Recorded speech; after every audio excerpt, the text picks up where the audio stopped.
Les gros titres brossent un tableau idyllique de l'économie. Les marchés boursiers atteignent des sommets.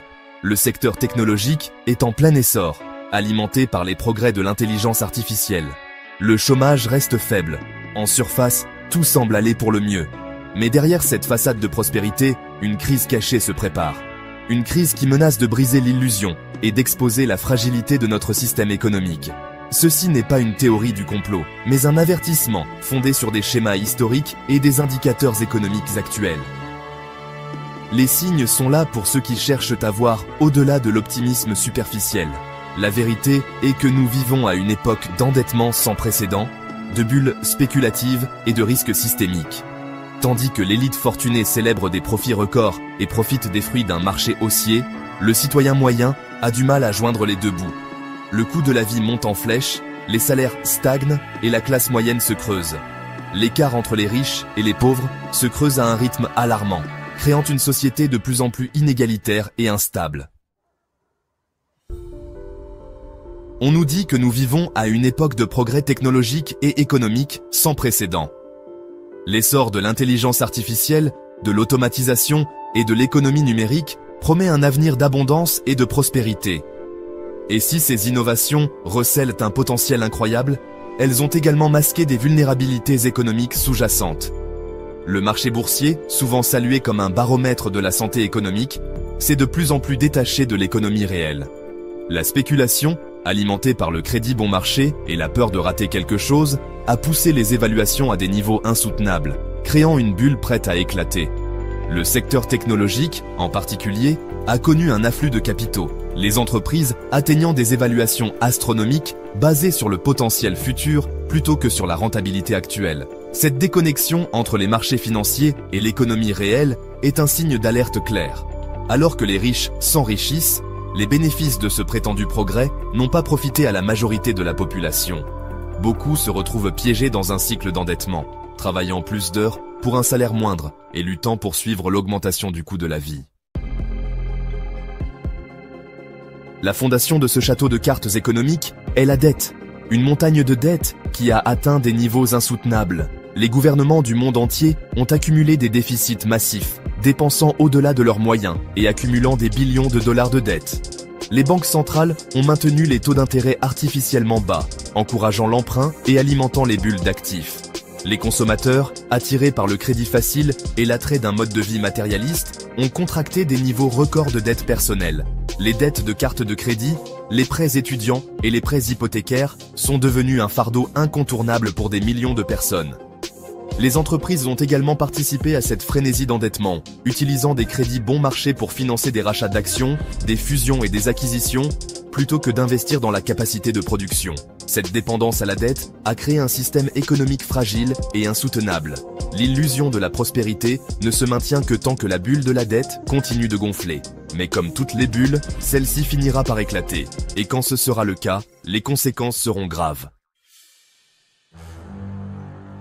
Les signaux d'alarme sont déjà au rouge. Les taux de défaillance sur les prêts à la consommation, y compris les cartes de crédit et les prêts automobiles, sont à la hausse. De plus en plus de personnes ont du mal à effectuer leurs paiements mensuels. Une indication claire que le budget moyen des ménages est au bord de la rupture. Le secteur des entreprises n'est pas à l'abri de ces pressions. Un nombre croissant d'entreprises survivent uniquement grâce à leur capacité à refinancer leurs dettes à des taux d'intérêt plus bas. Ces entreprises zombies, comme on les appelle, produisent peu de valeur économique et représentent un risque important pour le système financier. La hausse des taux d'intérêt, bien que nécessaire pour lutter contre l'inflation, expose la fragilité de ce système alimenté par la dette. À mesure que les coûts d'emprunt augmentent, les particuliers et les entreprises auront plus de mal à rembourser leurs dettes, ce qui entraînera une vague de défauts de paiement et de faillite. Cela pourrait déclencher un effet domino dans tout le système financier, car les prêteurs sont confrontés à des pertes croissantes et la confiance dans l'économie s'évapore. Cinquième partie, la bombe à retardement de l'immobilier commercial. Un secteur particulièrement vulnérable à un ralentissement est l'immobilier commercial. L'essor du télétravail et le déclin des environnements de bureaux traditionnels ont laissé de nombreux immeubles de bureaux vacants.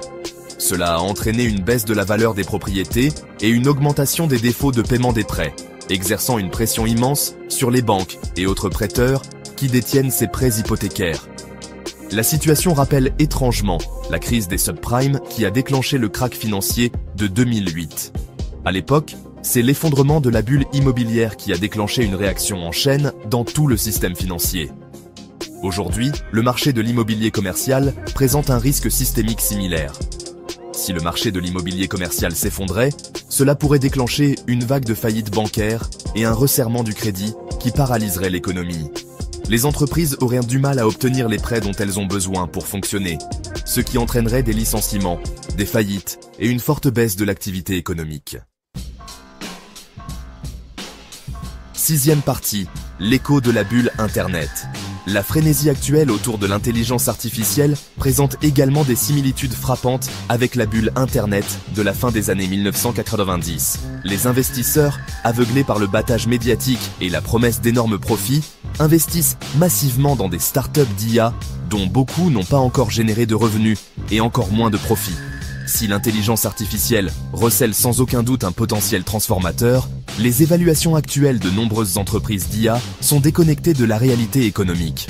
Tout comme la bulle Internet a fini par éclater, entraînant un effondrement des valeurs technologiques et une récession, la bulle de l'IA pourrait subir un sort similaire. Lorsque les évaluations se détachent des fondamentaux, une correction est inévitable. La question n'est pas de savoir si, mais quand, cette correction se produira. Et quand ce sera le cas, cela aura des répercussions sur toute l'économie, car les investisseurs perdront confiance et les capitaux fuiront vers des valeurs refuges. Neuvième partie, se préparer à l'inévitable. Bien que prédire le moment exact et la gravité d'une crise financière soit impossible, il est prudent de se préparer à la possibilité d'un ralentissement. Voici quelques mesures que vous pouvez prendre pour vous protéger et protéger vos finances. Réduisez vos dettes. Remboursez les dettes à intérêt élevé, telles que les cartes de crédit, le plus rapidement possible. Constituez un fonds d'urgence.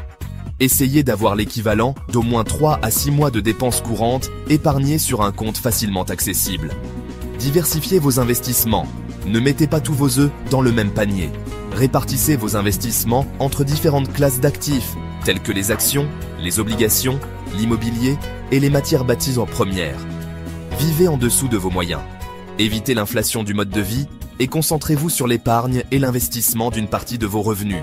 En prenant ces mesures, vous pouvez augmenter votre résilience financière et résister à la tempête lorsqu'elle arrivera inévitablement.